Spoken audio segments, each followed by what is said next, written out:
Здравствуйте, уважаемые друзья. Hello, dear friends. We are going to continue with the international session called The Poles of Attraction. It's dedicated to the international cooperation in the Antarctic and Arctic. The topic is truly important.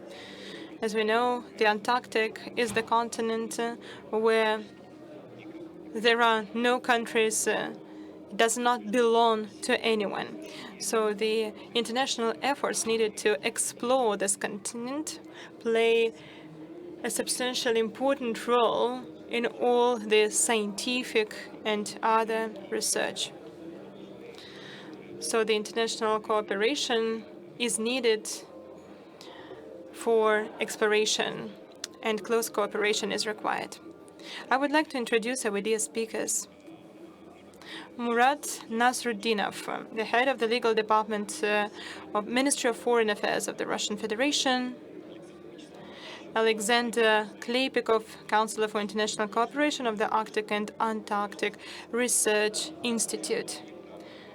A little bit later, the director of the institute will join us, the chairman of the Scientific Committee on Antarctic Research, SCAR, the director of the Arctic and Antarctic Research Institute, Alexander Makarov, whom you all know well. Murat Magomedovich, I would like to hand over to you. The floor is yours. Please take the mic.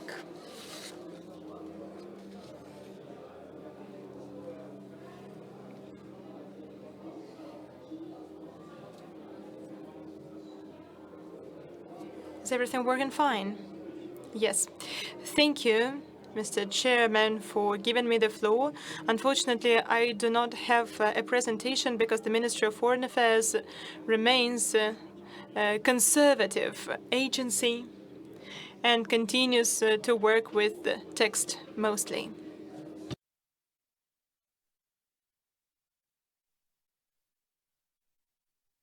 Distinguished participants of the conference, on behalf of the Ministry of Foreign Affairs of Russia, we would like to welcome all of you.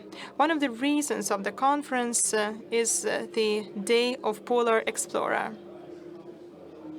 It's a professional holiday which is aimed at remembrance of labor in severe climate conditions. The work of experts in the sphere of science and logistics in polar regions allows to receive unique scientific data and knowledge about natural process on Earth. It's an invaluable contribution to the well-being of the current and future generations. Arctic and Antarctic have different legal regime and independent historical importance in Russian and world history. My presentation will be dedicated to the Antarctic as the region aimed for peace, science, and international cooperation. The ice of the continent were first seen by the Russian Antarctic expedition of 1819-1822. The strategic character of the Russian interests in relation to the southern polar region was proven. And in 1820, Russian Seagoes officers and researchers Fadei Bellingshausen and Mikhail Lazarev, despite the danger, challenges, and absolute uncertainty of meteorological conditions and ice situation, not only saw the Antarctic, they decided to make one step further and traveled around it. On the basis of the information received, they saw the parameters of continent. It's not just an island, as many people thought back then. We call upon you to preserve the memory of our fellow countrymen who, risking their lives, made geographical discoveries. Of course, the results do not diminish the discoveries of the British and American researchers who in the same period of time traveled to the Antarctic coastal area. The next generations of our countrymen who worked and continue to work in the severe conditions of the Antarctic are respected and admired. With the help of their efforts, the presence of Russian people on the sixth little explored continent of Russia continues. The results of their work help us better understand not only this unique southern region, but also to observe global natural processes. Scientific interest to the region brought together the efforts of different states within the framework of the International Geophysical Year 1957-58. 12 participants of the year became developers of the Antarctic Treaty, which made Antarctic an area for peace, science, and international cooperation. The Treaty of 1959 proved to be efficient and remains the foundation of stability till today. The principles formalized in it have universal value. Their importance not only did not diminish, it even increased. The development and entry into force of the document became a key example of the multipolar world order as a counterbalance to the interests of certain countries and freed the southern continent from the impact of global competition. It's the first international treaty declaring a separate continent of the world, an area of peace free of nuclear and other types of weapon, and territory where any type of military activity is forbidden. Today, the relevance of the Antarctic Treaty is proven by the fact that a significant number of countries joined to the treaty. But the USSR initially spoke about the necessity to make the treaty open for all the countries. Russia, as successor of the USSR, is objectively interested in supporting peace and stability in this region, in the preservance of conditions for comprehensive scientific activity in many domains where Russian scientists achieved unique results of world importance. Permanent and active presence of Russia in this region allows to take part in making decisions related to the Antarctic. Of course, reaching the goals stated in the Antarctic Treaty is possible with joint efforts of different parties, including the work at the Antarctic forums. The main forum is the Antarctic Treaty Consultative Meeting. The forum has a multi-year history and it's proven to be a stable multi-party mechanism which flexibly reacts to changes. Consultative meeting is organized on an annual basis. In the nearest days, our partner and best friend, India, is going to host the 46th meeting. We would like to sincerely wish all the success of this conference. And now, before this conference, before this meeting, we would like to share with you the idea of what parts of the Antarctic Treaty contribute to the balance between the parties and help us be protected from negative impact. First and foremost, it's openness of the treaty for all the countries who share its goal.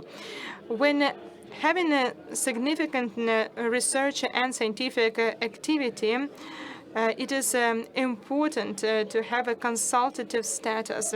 In the recent years, there are quite a lot of discussions about it in the context of two applications to receive consultative status. This is the application from the Republic of Belarus and the application coming from Canada. The situation is aggravated because some of the parties are not ready for dialogue and cannot find a unified approach to this question. On our side, before the 46th meeting, we want to have constructive work so that we can come to mutually beneficial and stable solutions. Number two, in the context of deficit of time, we think that it's necessary to have clear priorities of the meeting, and it's necessary to first and foremost discuss the most important questions. Right now, we support the desire to develop comprehensive approaches related to the regulation of touristic activity in the Arctic, which has a bigger and bigger influence on the environment and the international programs. One more trend which should be noted are attempts of the Western countries to politicize the discussion and use the platform of the meeting to discuss political issues. First of all, the crisis in the Ukraine, which of course is not related to the mandate of the meeting and goes beyond the framework of the Antarctic Treaty. Unfortunately, it all has impact on the efficiency of the Antarctic Forum and is a threat to the integrity of the whole system. We are not willing to live with it, and we want to fight against such events. And to sum up, I would like to say that in December of this year, it will be 55 years since the treaty was signed, and despite the geopolitical challenges, Russia remains open to discuss the relevant challenges for the Antarctic Treaty and encourages all of us to find long-term solutions. Thank you very much. Thank you. Thank you, Murat Nasruddinov. Alexander Makarov has just joined us. There is no need to introduce him, the chairman of the Scientific Committee on the Antarctic Research, director of the Arctic and Antarctic Research Institute. Alexander, we would like to hand over to you. Thank you. Thank you very much. I would like to sum up the previous session. So, in the Antarctic, a lot of work is conducted. It's truly so. The work is different. The international cooperation in the Antarctic still remains. It's different from the Arctic. In the Antarctic, there are still opportunities to interact with other countries, and today we are going to have presentations by our colleagues from India, Brazil, and China. All the explorations, research performed in the Antarctic have a global goal. There is no doubt about it.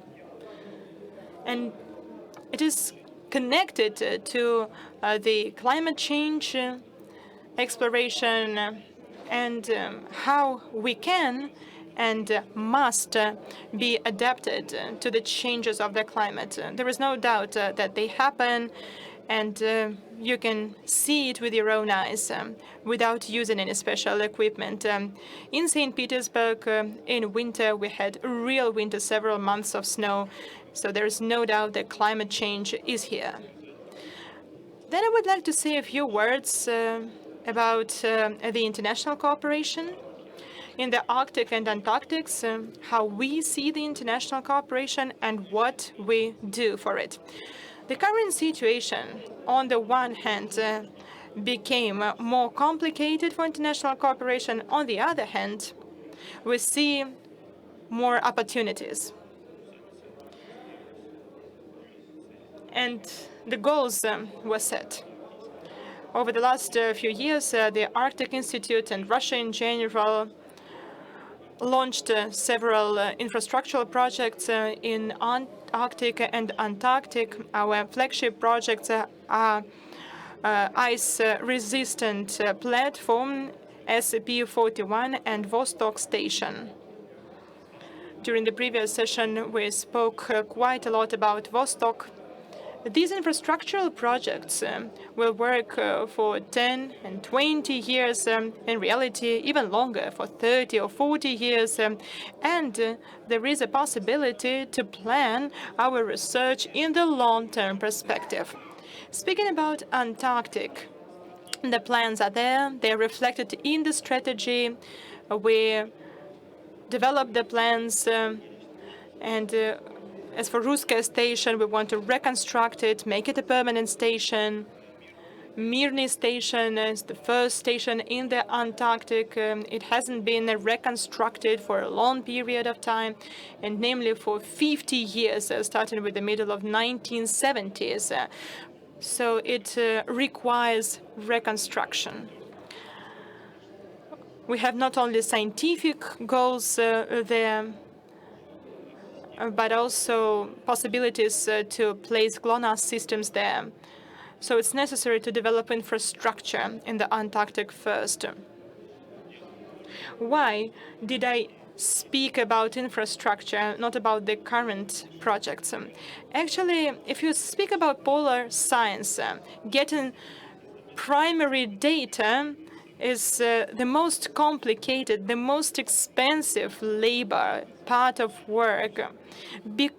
Without getting primary data for which you need modern infrastructure, it will be very difficult to build new models and forecasts. So the development of the infrastructure, monitoring systems, developing of data transmission systems will play a key role. So the Arctic and Antarctic Research Institute has wide experience and competences. We are going to use common infrastructure within the framework of international cooperation. I am absolutely convinced that breakthrough projects of the polar science are possible within the framework of international collaboration. We already had such experience. There was such a project called Mosaic Floating Observatory in the Northern Pole. So it can perform its function for quite a long period of time. We are convinced that in any case, the international cooperation in the Arctic and the Antarctic will continue. We actively work with BRICS countries currently. We planned a Russian-Brazil expedition around the Antarctic at the end of the year. Our colleague from Brazil should join us today. I hope we won't have any difficulties, technological difficulties. He will speak about it. It will not be just a Russian-Brazil expedition. There will be 80 researchers and explorers from a lot of countries. And as you can see, we are not only discussing plans and ideas, we are already having some working groups, abilities to work in the platform, in the Russian Center in Spitsbergen archipelago with our colleagues from India, and the director of the ocean research of India, Melod Tamban, should join us today. We met with him 2 weeks ago in India, and next week the meeting, the council meeting about the Antarctic Treaty will be held in India. So the delegation of our institute will go there to discuss all the minor details of the treaty, but we already have some technical questions about the use of common infrastructure. So all the details will be discussed there. And we also work closely with our Chinese partners, with Shanghai Institute, with Tsingtao Institute. It's an educational facility. In the second half of July, I hope that we will be able to organize a visit of the Chinese delegation to Spitsbergen, including the visit of the Russian Scientific Center in Spitsbergen archipelago. As for the second half of June, we are planning to have a trip to Brazil to discuss the expedition with our colleagues. It will be a university expedition. Our colleague Mikhail Mahotin, who is present in the hall here, is finalizing our agenda. Misha, am I right? Yes. So I hope that our colleagues will take part in this expedition. The situation changes, that's true. Nevertheless, we see a lot of opportunities for international cooperation in the Arctic and Antarctic to receive new important breakthrough results in the domain of polar exploration, which truly has a global character. We discussed it with our colleagues from India. We discussed a simple question: why is it so important what is happening in the Arctic? Science, it is clear, but what about simple words? And they say that any changes, the circulation of the atmosphere in the Arctic has impact on the monsoon circulation, which is important for the agriculture of India, Indonesia, and other Asian countries. Everything is interconnected. So I think that we can and we will to work together.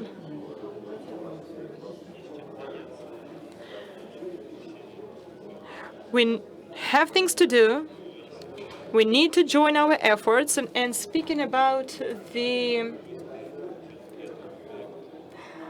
ice-resistant platform, this project is big in terms of the tasks similar to International Space Station. It's a floating observatory which can fulfill all possible tasks of research from the bottom to the ocean, to the atmosphere, upper atmosphere, space where the microbiota, the whole set of different types of research. So we are just taking a part of our research institute and send it to the ocean to float there. We see future optimistically. We see new opportunities, and we already have specific goals. When we achieve our goals, it will allow us to enrich the results that we receive from polar exploration in Arctic and Antarctic. Thank you. Thank you very much, Mr. Makarov. I would like to expand on this a bit. It's not just that some of our institute researchers go to the free-floating ice platform. They're dispatched there for a long time. And the current expedition, which is now coming back, was 19 months long, right? Yes. It was a 19 months long expedition. We did crew rotations. Researchers were brought in and out as well. But still, the entire research group decided to stay. They didn't want to leave because it's an engaging challenge to set up all the systems and be part of the first expedition. I think that the 44th expedition will launch this September already, once we've done the maintenance on the platform. And it will provide all the opportunities for international cooperation projects. We'll get back to the free-floating platform station a bit later. I'm glad to hear that we have such dedicated researchers, and it's great that they have this advanced facility to carry out all types of research. With that, let's tap our international participants. Let's start with Brazil. Simas Jefferson, the head of Brazilian National Institute for Cryospheric Sciences and vice president of the Scientific Committee on Antarctic Research, is with us online. Mr. Jefferson, we are glad to have you with us. Good afternoon. Do you listen me? Yes, we can hear you. I'm going to share my presentation. Just a second, please.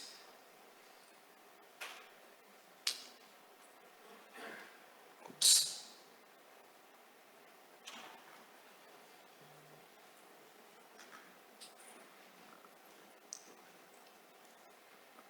Okay. Sorry. Все прекрасно. Мы видим ваш. Yes, we can see your slides. Thank you. Thank you. Well, So, good afternoon. First, I would like to thank very much the International Scientific and Business Conference, Polar 2024, for this invitation to talk a little bit about our planned second Antarctic circumnavigation expedition. I'd like to emphasize that it is a preliminary name for the expedition, but anyway, is based on the experience of the first Antarctic circumnavigation expedition, known as ACE, that was carried out in the summer of 2016-2017. So, what our expeditions are about? Certainly is a multidisciplinary international circumnavigation, and as we are going to see, is mainly a BRICS countries action. But it is going to have several kinds of surveys, from biological to physical sciences, but I would like to emphasize two different things if we can compare with the first circumnavigation expedition. First, is going to be as near as possible of the Antarctic ice fronts or ice shelves fronts. And the main objective here is to have a better sampling as near as possible of the coast, and as near as possible also associate to it to the ice fronts of ice masses, and surveying the ice floating lines using airborne radar surveys. I will talk a little bit more about this in some slides. So, two important points. Funding. The funding is coming from a donation from the Foundation Albedo por la Criosfera. And it's the same foundation that has gave funds for the last circumnavigation, and the scientific research is based on international cooperation, is being coordinated by myself through the Brazilian Antarctic Program, but it includes different institutions from different BRICS countries. So, I'm in the scientific coordination. I will be participating in it.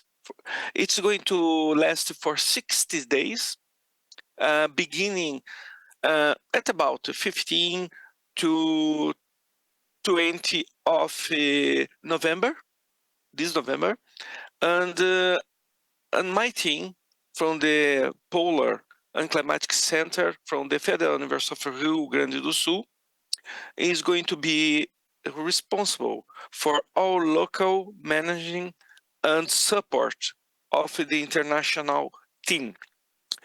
So, as you can see in this list here, it's a BRICS expedition. Several countries have already confirmed, and they are giving their plan for the expedition, the scientific plan, and what they intend to do along those 60 days around Antarctica. And we are still waiting for an answer from China and South Africa. It would be very important for all of us if we have a complete participation of those countries. And besides that, we have some Albedo Foundation guests, and of course, the pilots of 2 helicopters that are going to support our activities over some glaciers and ice shelves around Antarctica. The important thing here is that, as in the first circumnavigation, we are going to use together the academic Tereshkov from your Arctic Antarctic Institute, the expedition will begin and finish in the port of Rio Grande, in the southmost state of Brazil. I'll talk a little bit later about that because we just read, maybe you have heard, the strongest natural disaster in Brazil exactly in that state, and my city is under the water just now, Porto Alegre. But until November, we have time, and the port is open anyway. And so we are supposed to return from 15 to 20 of January in the same port.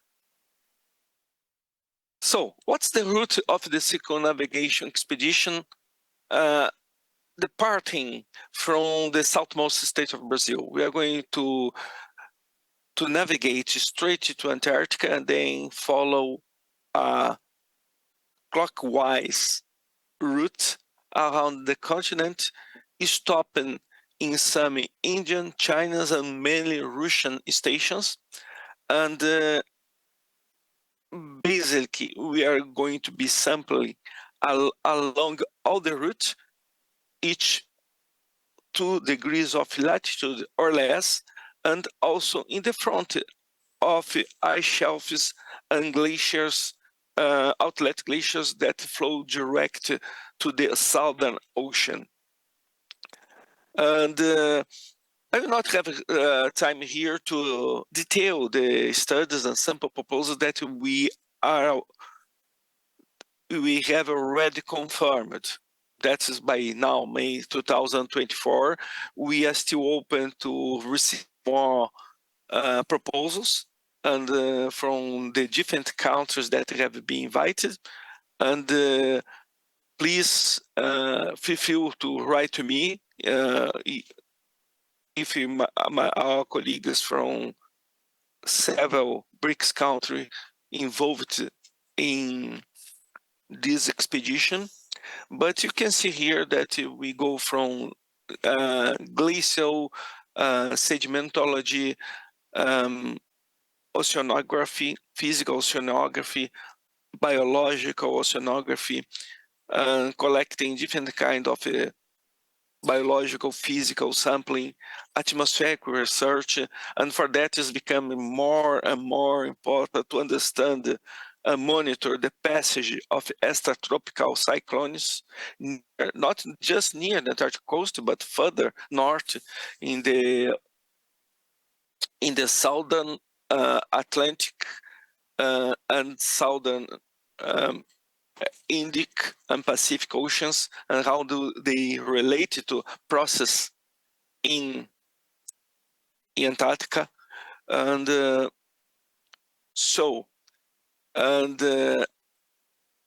of course, a complete survey to obtain oceanographic data, but also we are going to have working the coast on the glaciers, on the ice and snow, surface samplings with, of course, using augers for 10 to 30, 50 meters only, and looking for microbiome and mosses, lichens, microalgae, biofilms, rocks, and so on, where we can stop and have some outcrops. And some of the most important work of the circumnavigation is going to be simultaneously, is associated, but it's not direct part but of the circumnavigation, but we are going to be supporting logistically, mainly with fuel, but also exchange science, is the RINGS expedition associated to our circumnavigation. We are proposing to have 14,000 kilometers of a radio echo sounding survey along or near the ice floating lines. So that comes, of course, together the goal of the RINGS program associated to SCAR, and where one of the main questions today for science, for Antarctic science, is the stability of the Antarctic ice shelves as they keep retreating, and the impact of this retreat on the ice dynamics of the Antarctic ice sheet and what it implies in terms of worldwide sea level. I would like to take for the attention, and I hope to see you in November this year in the port of Rio Grande. As I told you, my state is just under a major natural disaster, but the port is open. We keep having flights direct to a city nearby, and so it's not going to be any problem to begin the expedition from this part of the world. Thank you very much. Спасибо большое. Thank you. Thank you, Mr. Jefferson. Muito obrigado. Let me remind you that this was the head of Brazilian National Institute for Cryospheric Sciences and Vice President of the Scientific Committee on Antarctic Research, who told us about a new Russian-Brazilian circumnavigation expedition with scientists from 7 BRICS countries shipping the Akademik Tereshnikov vessel. We also have colleagues from China. Let's get them online. Mr. Zhang Biqing, Deputy Director of the Polar Research Institute of China. Please welcome. Mr. Zhang, the floor is yours. If you have the slides, you're welcome to show them as well. Presentation.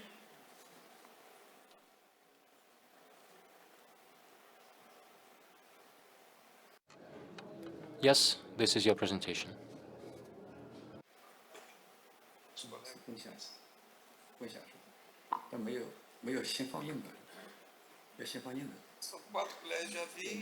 Just a moment.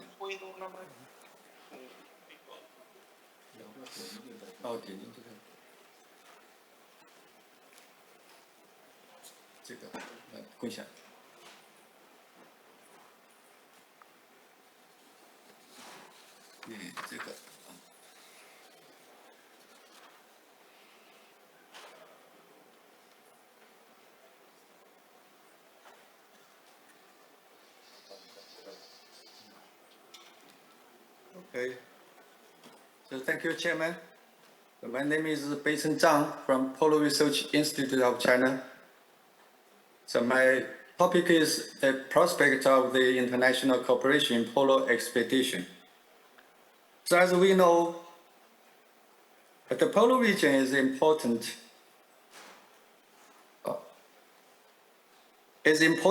in global climate change. For example, the ocean and atmosphere circulation connect the polar and the other places in our planet. So in this talk, I'm going to introduce briefly an overview of Chinese Arctic and Antarctic scientific exploration, as well as equipment and facilities which we are using. So one of our main objectives of Chinese Polar Project is to conduct investigations on the impacts of climate change on the Antarctic and Arctic ecosystem. In the Brisbane Bay, Amundsen Sea, the Ross Sea in the West Antarctica, and the Astronaut Sea, and adjacent waters located near the Antarctic Peninsula, as well as the Arctic Ocean, researchers will carry out comprehensive surveys and monitoring of biological ecology, the environments of water, sediments, and the atmosphere, as well as the distribution of pollutants. And also based on stations monitoring of ecosystems as well as the environments of nearshore marine, soil, geology, atmosphere, snow and ice, and space is also conducted to study the role of Antarctica and the Arctic in global climate change. And also we carry out international collaboration. So this will include frontier research in partnership with other countries.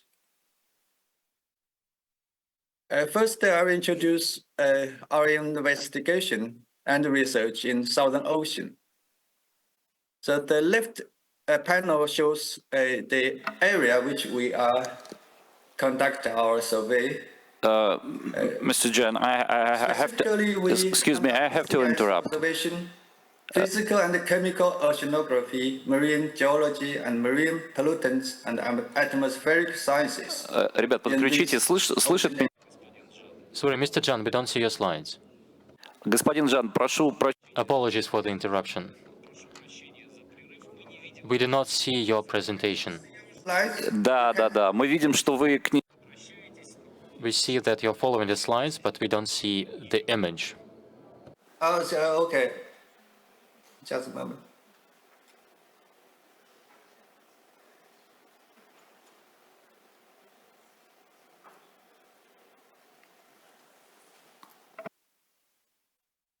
Slides are not moving.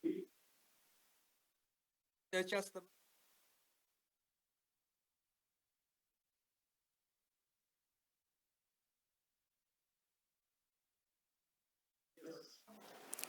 Все прекрасно. Yes, we can see it now. Thank you very much. Okay, I will introduce again these slides. So in the Southern Ocean, we carry out our survey in an area which is which can see in the left panel, and we carry out sea ice observation and also physical and chemical oceanography, marine geology, marine pollutants, atmospheric sciences. So the main purpose is to understand the bioecological system. And in the Arctic, our voyage mainly can be seen in the left panel in Tsukuchi Sea and the Canada Basin. So the contents include sea ice observation, physical and chemical oceanography, marine pollutants, atmospheric sciences, and also bioecology. I should mention that we also carry out marine geology and geophysics in Gecko Ridge. So in this season, it starts from July. So the Russian scientists will join our voyage in this area in the for the Gecko Ridge investigation. So based on stations in the Antarctica, we have already 5 stations, including the newly finished Cheney Station near Ross Sea. So in Zhongshan Station, which is located in the Lasman Hills, we mainly concentrate on ice sheet investigation and also solar terrestrial space and astronomical observation. For the geological section investigation, we carry out the section start from the Prince Bay and also the ice shelf along the way to Dome A. So we conducted observation Emery Ice Shelf, Zhongshan Station and the surrounding mass balance investigation, and ice sheet cross-section investigation, and also in Dome A and the surrounding areas, we carry out the mass balance investigation. For the upper atmospheric physics observation at Zhongshan Station, we start from the observation of the ionosphere, the aurora, and recently we have our LiDAR system, which extend our height coverage. We can extend low to the middle atmosphere.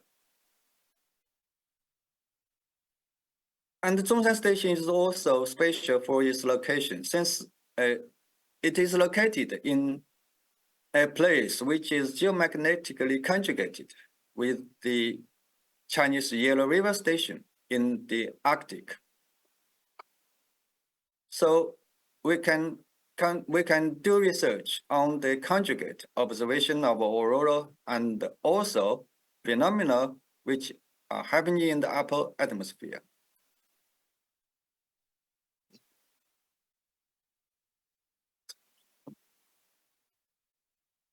In Great Wall Station, we mainly concentrate on environmental changes and ecological responses, and the investigation and the utilization of Antarctic biological resources, and also the impact of human activities on the Antarctic ecosystem.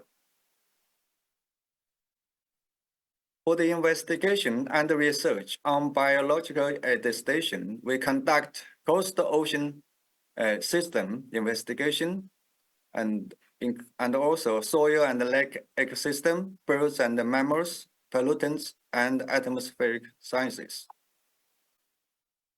We also have a very modernized laboratory in our Great Wall Station, which include instruments of sample pre-treatments, chemical analysis, optical, life science, and also environmental monitoring. In Kunlun Station, which is an inland station, we are mainly concentrated in ice core drilling and astronomical observation over there.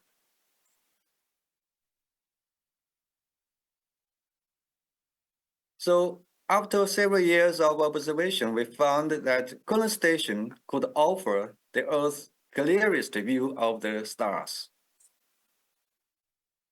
We also have airborne investigation facilities. We include the remote sensing of aerial camera and also the radio survey of the ice sheet investigation. For the onboard investigation facilities,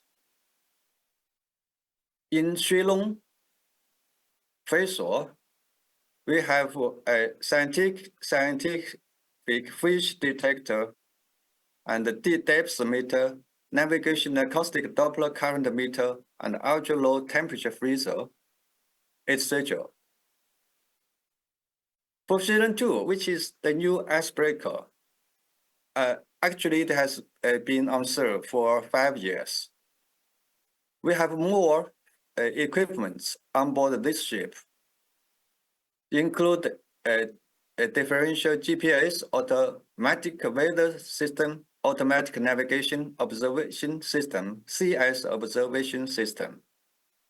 And also we have a gravimeter, deep water multi-beam, shallow water multi-beam, sub-bottom profile, ADCP, and 10,000 meter depth meter and scientific fish finder. For international cooperation, PRIC actively engages in regional and multilateral cooperation, among which the Asian Forum for Polar Science, the Pacific Arctic Group, and the China Nordic Arctic Research Center, CNARC. These are mainly 3 regional international organizations which has been initiated by China. For scientific research, we joined the MOSAC Antarctic Aviation Scientific Research, the joint observation of ultimate magnetometer in the inland of Antarctica, research on the source and the sink patterns and the traces of trace metal iron in the West Antarctic Sea, research on high altitude atmospheric physics at multiple stations in Antarctica and the Arctic, the integrate Arctic observation system, etc. We have signed the cooperation agreement, including Russia, Thailand, and other countries. For the glaciology and application in Antarctica, we have very detailed airborne ice penetration radar survey in the East Antarctica by both China and Russia, highlighting the overlapping regions in Princess Elizabeth Land. Both critical players in SCAR Map 3 and make great contribution for the data coverage. We also are carrying out our subglacial lake and extreme life detection in Antarctica. As we know, Russia is the pioneer in this research field. So, based on our airborne survey, we identified a new lake of snow eagle, which is named Snow Eagle, closing to Chinese and Russian inland travelers and logistic coverage. Characterized by this lake, geometry and sediment thickness, and confirmed as an ideal target for extreme life detection and ice sheet evolution. So we plan to drill into the lake to sample the water in the next 2 or 3 years. So thank you for your attention. So we hope to seek more international cooperation. That's all for my talk. Спасибо большое, Thank you very much, Mr. Chen. Can say. Mr. Chen, Deputy Head of Polar Research Institute. Thank you.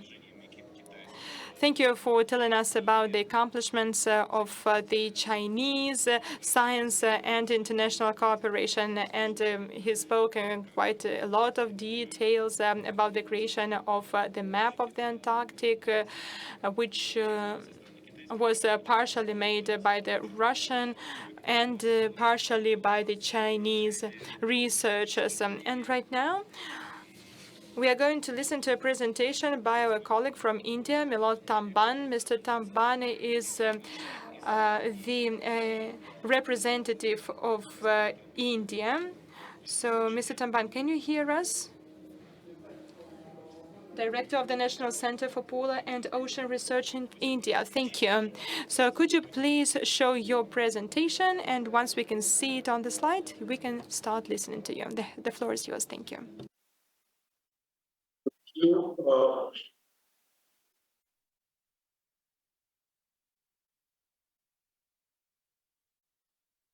Do you see the presentation? Мы видим презентацию. Yes, we can see your presentation. Thank you. It is visible. Good afternoon. Once again, thank you so much for the Polar 2024 conference for inviting me to this special session. Today, I would like to rather talk about the more important subject on the what is happening in the polar regions and how they're connected to the tropical region, which is where most of the population is living. As I informed, I'm the director of the National Center for Polar and Ocean Research, as well as also the executive committee meetings with the members of the WMO force. This is nothing but polar and high mountain observations, research and services. Also, I'm also involved in the WCRP, the BLINC, which is a climate and cryosphere, we call the project of the WCRP. As we all are very aware that the polar regions are warming, the Arctic is warming much more than compared to Antarctic and rest of the world. Arctic, as many of us are aware, is warming as high as 7 times in some localized areas, and on an average, 3 to 4 times higher than the global average. And the Arctic amplification is something which is very obvious and known now, where we have Arctic sea ice extent is also declining nearly about 13% per decade.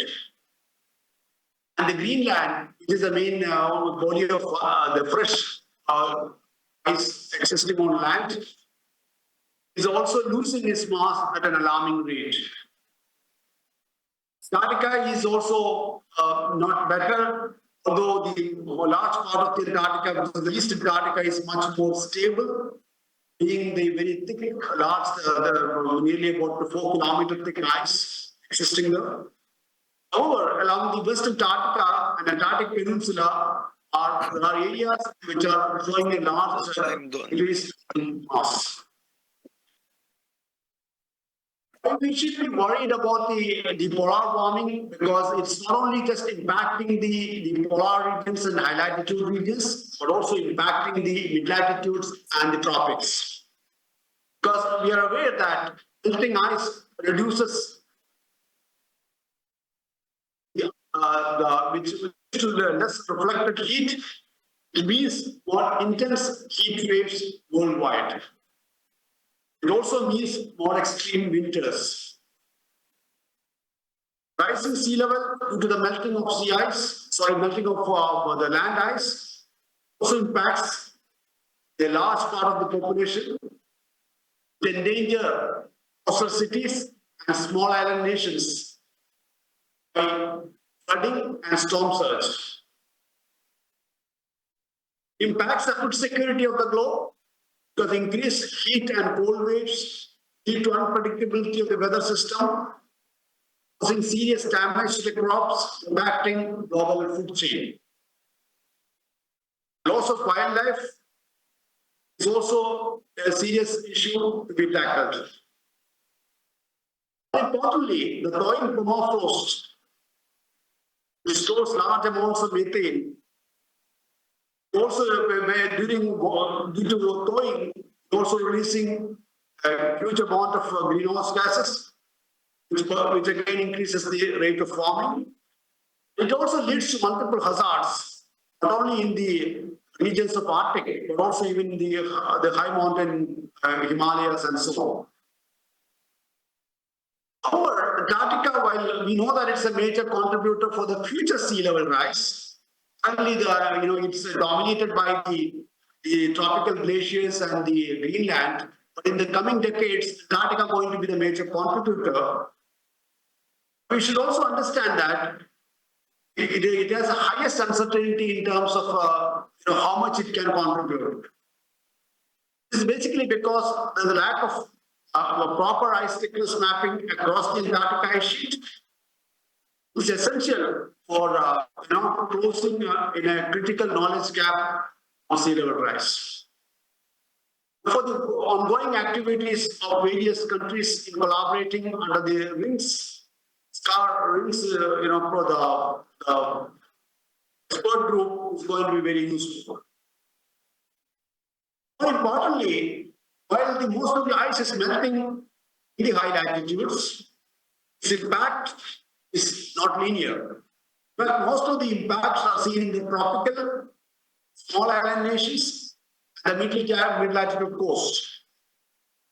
So what happens there in Antarctic or Arctic is mostly impacting the low-lying lands of the tropical regions as well as the mid-latitudes. Because currently most of the coastal areas in the tropical regions are already impacted by the storm surges, and with an increase in sea level, even if you send a few millimeters of increase in sea level, leads to unpredictable storm surges, and therefore making the coastal cities not livable. Antarctica is not out of such danger.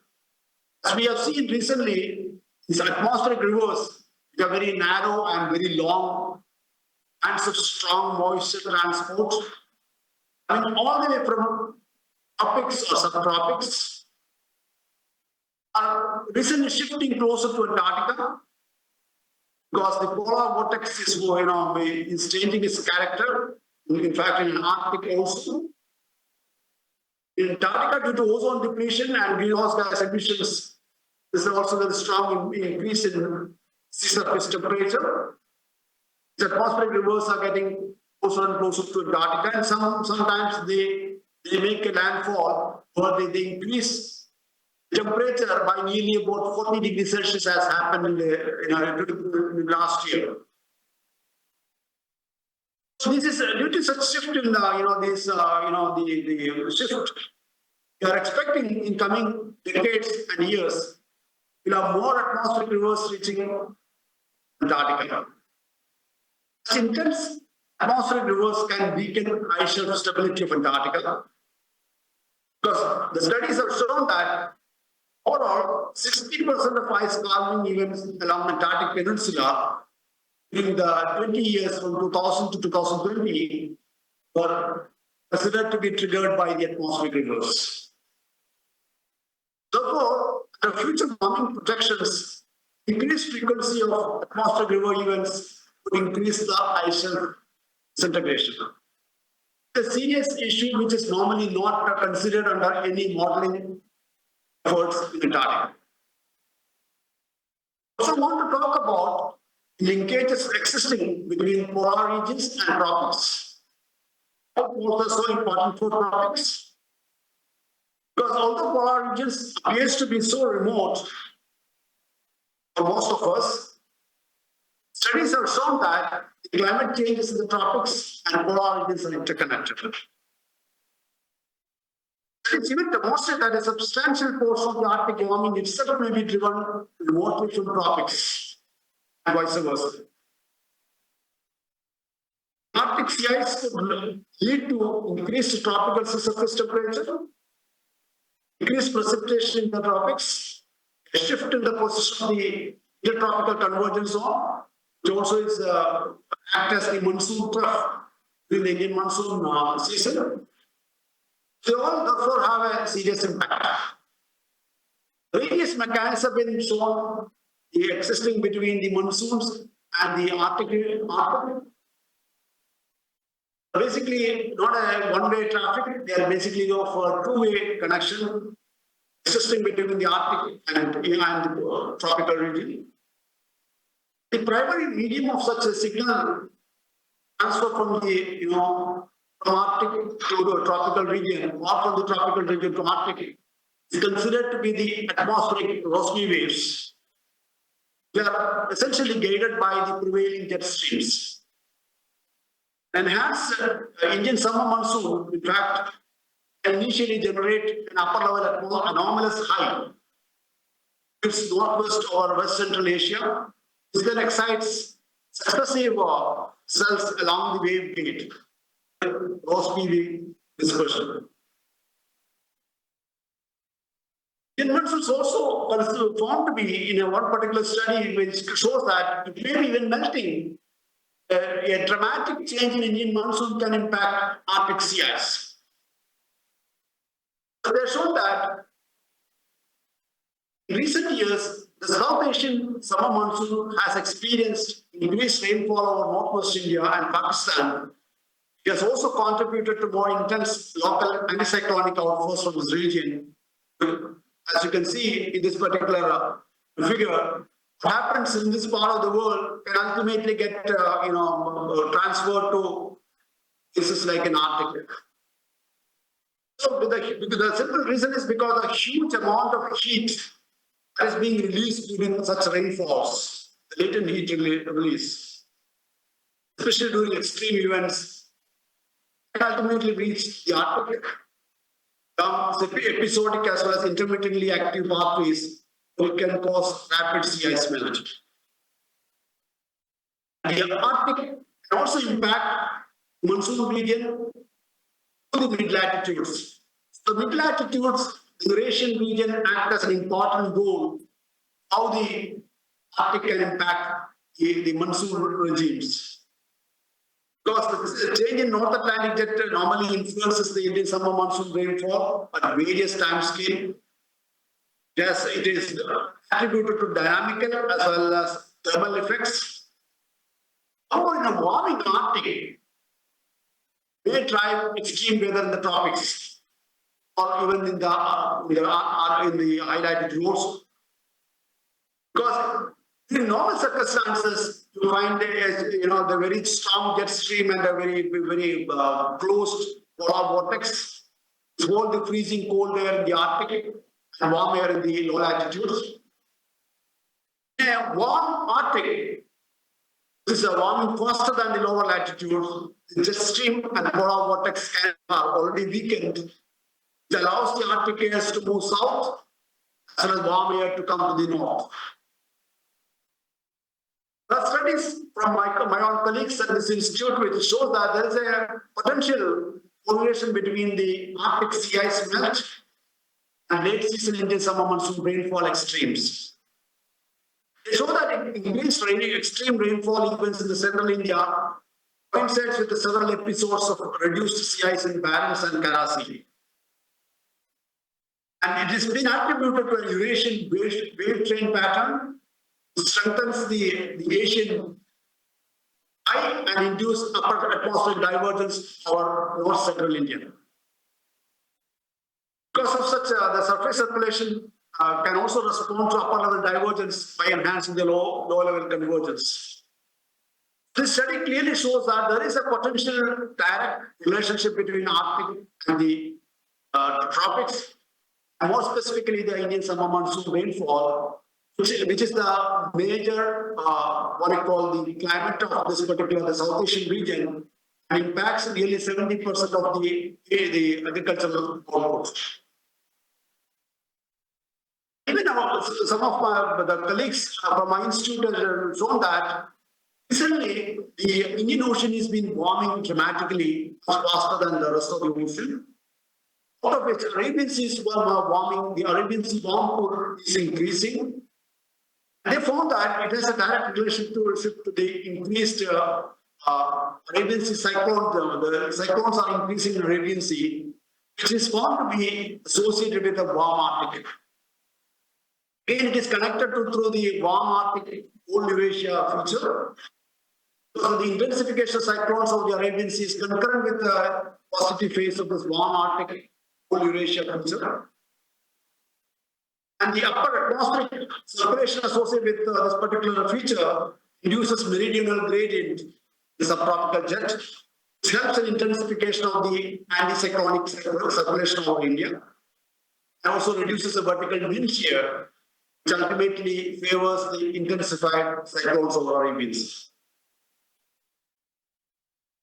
So it is important to understand that actually what happens in the Arctic or the mid-latitude does not stay there, it reaches to the tropics. So the polar warming which is happening in the current times are really impacting the low and mid-latitudes in the near time, in the what you call near time scales on an intraannual to decadal variability.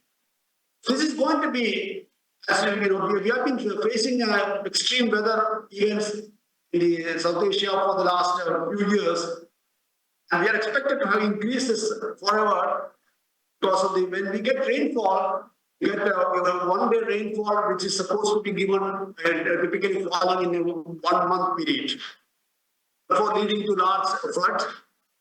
Extreme heat, the heat waves are increasing.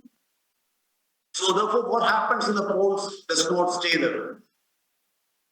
This is the main message I want to convey. And as you are also aware, that India is hosting the 46th Antarctic Treaty Consultative Meeting at Kochi. Starting from this weekend, we're already very busy with its preparation for that. Invite all the Russian, Brazilian, and Chinese colleagues. We're looking forward to welcome each one of you. Thank you so much.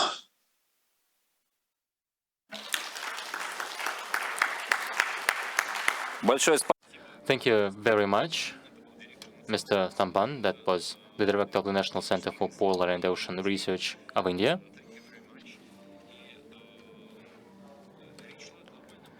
So we've touched upon global warming and the changes in the atmosphere, how they alter the climate all across the Earth.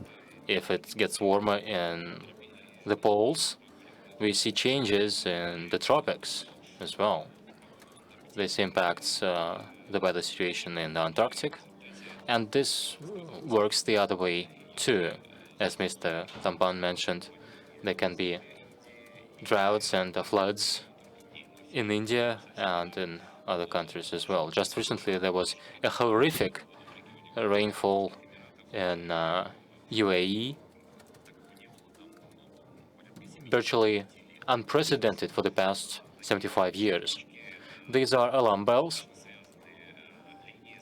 They are all interlinked with the changes that we are seeing in the northern and southern poles. Next up, we have Alexander Klepikov, Counselor for International Cooperation of the Arctic and Antarctic Research Institute. Please, Mr. Klepikov, the floor is yours.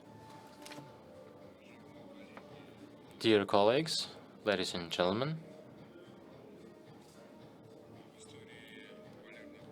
throughout the history of polar exploration, there were international polar years that made a very significant contribution. There have been 4 such years so far, in 1892-93 in the Arctic, in 1931-32 in the Arctic as well. Then there was International Geophysics Year, which is the 3rd polar year in 1957-58. Then, 50 years after, in 2007-2008, there was the 4th International Polar Year, IPI.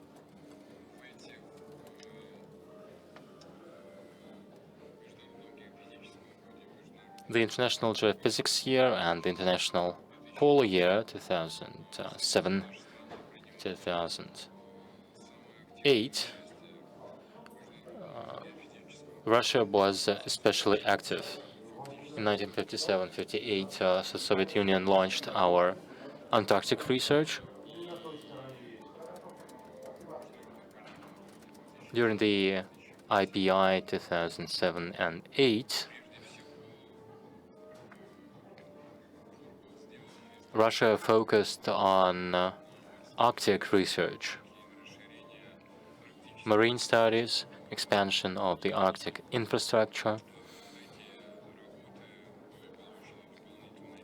These projects received additional funding, and in the slide you can see the number of projects, or basically expeditions that took place in the Arctic in 2007 and 8.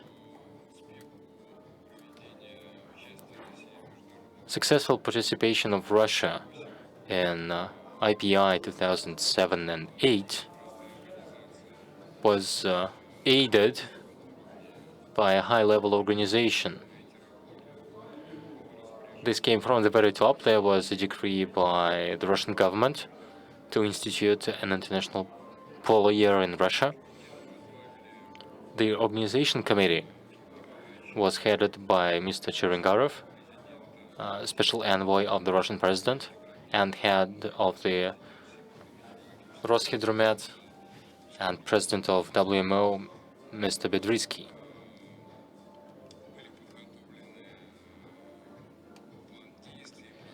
An action plan was drafted, implementation plan was in place. It came together into a whole program, prepared basically here at Arctic and Antarctic Research Institute. The program split into various domains of research, not just physical, but also biological, geological, social sciences as well. There were studies that touched upon education, data management, encompassing a broad range of aspects in the Russian program.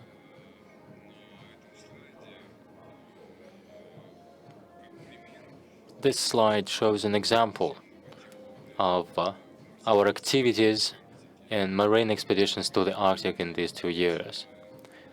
The top panel shows Russian marine expeditions in 2007-2008.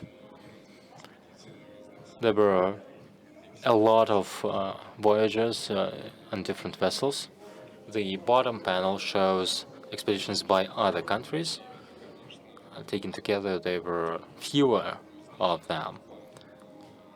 So Russia made a significant contribution to marine Arctic research in those 2 years. That International Polar Year kickstarted our hydrometeorological observatory station and TIC-C. That project was initiated then, and it hosted a lot of international projects, made a lot of valuable observations, and it remains one of the best observatories that we have. That International Polar Year was also marked, as well as the preceding years, was marked by setting up Mys-Baranov station, which carries out a broad range of observations. It has laid the foundation for our observation programs in the Arctic for today. It's another site of international cooperation too. Another feature in the legacy of that IPY is that it kickstarted the development and expansion of our research center on Spitsbergen or Svalbard. It's now pretty extensive and involves international cooperation too. Once the projects under the auspices of the International Polar Year was completed, dozens of conferences took place based on the data. A series of monographs was published in 7 volumes to describe the outcomes of the efforts. That's just in Russia. Internationally, there were 3 major conferences. One took place in 2008 in July here in St. Petersburg. Our building that we are in now hosted some of the sections too. It was staged by the International Arctic Science Committee and the International Antarctic Research Committee. That conference in 2008 was attended by 1,200 participants, including 1,000 international participants. Then, in 2010 and 2012, there were 2 other major conferences in Oslo and Montreal. This is all part of the legacy of that International Polar Year in 2007 and 2008. This goes further and includes establishment of various international observation networks.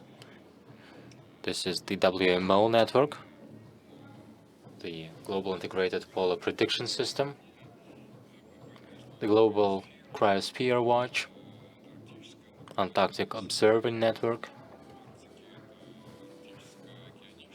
Arctic Ocean Observing System, and in the presentations by our international colleagues, we saw this too. Sustaining Arctic Observing Network Council was being developed, Singapore Biodiversity Monitoring Program, Southern Ocean Observing System. All of this in light of the huge effects of warming, especially so in the Arctic, drove us to institute a polar decade on the back of the successes during the polar year. Then it was for 5 years, I think, from 2010 to 2014, there were active discussions of instituting an International Polar Decade. Then it was renamed an International Polar Initiative. Our institute hosted a large discussion too, but then it gradually came to a halt for various reasons, mostly due to financial reasons and then political reasons as well. So it was scrapped. Nonetheless, the need to intensify research into the polar regions persists, as we can see from the presentations by our colleagues today. The impacts on the climate are significant. So the International Arctic Science Committee and Scientific Committee on Antarctic Research have come up with a proposal recently to host a 5th International Polar Year, 25 years after the last IPY. That would be in 2032-33. This initiative has been supported by the WMO already, World Meteorological Organization. Their documents refer to that initiative all the time. A number of other organizations expressed their support. Then, on the national level, Russia needs to start gradual preparation for this. It's 8 years out before the 5th International Polar Year launches. Preparation to the previous polar years took us 6 years, in fact, so it's high time we started. And I'm hopeful that at the highest level, at the level of the government, Russian participation in the International Polar Year #5 will receive appropriate support. I also hope that the Arctic and Antarctic Research Institute will play a major role in its preparation. Thank you. Thank you very much, Mr. Klepikov. I have a question for you. As we were speaking, this interval of 25 years before International Polar Years, what does this mean? First, the very idea of the polar year means that the international community recognizes the issues of these regions and focuses on them. Do you think personally that 25 years in between the polar years, is it too much or maybe not enough? What should be the next polar year after 2032-33? I believe that given the fast-paced change that we are observing in the Arctic, this interval of 25 years is not adequate. That's why Russia introduced this concept of the polar decade. There is currently, in effect, the oceanic decade, the ocean studies decade. I think that the same is needed for the polar regions. One polar year, which is 1.5 seasons or 2 seasons, once every 25 years, it's a bit short of what is needed. We need more systemic research. Even in spite of all these efforts, we have a shortage on data on these regions. And for moderate latitudes, there is much more data. And this affects our weather forecasts and climate forecasts as well. As for our preparedness,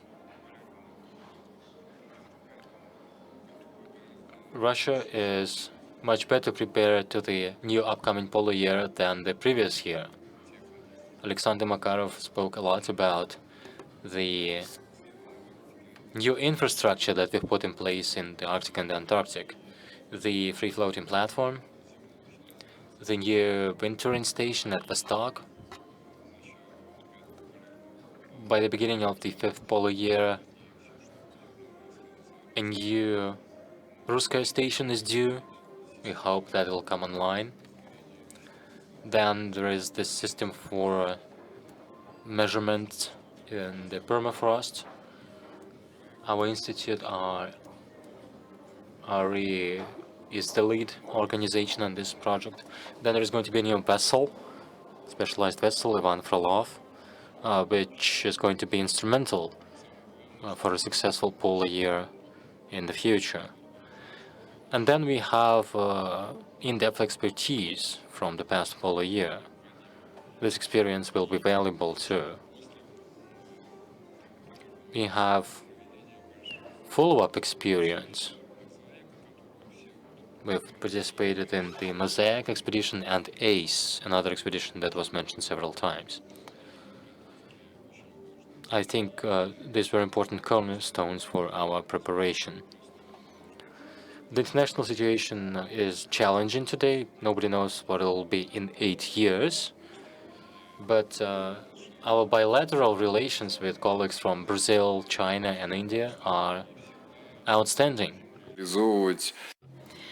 We can always bring to life our international projects within the framework of international cooperation with BRICS countries. Thank you. Thank you, Alexander Vyacheslavovic. Mr. Makarov, could you please summarize the international session? Could you please draw some conclusions?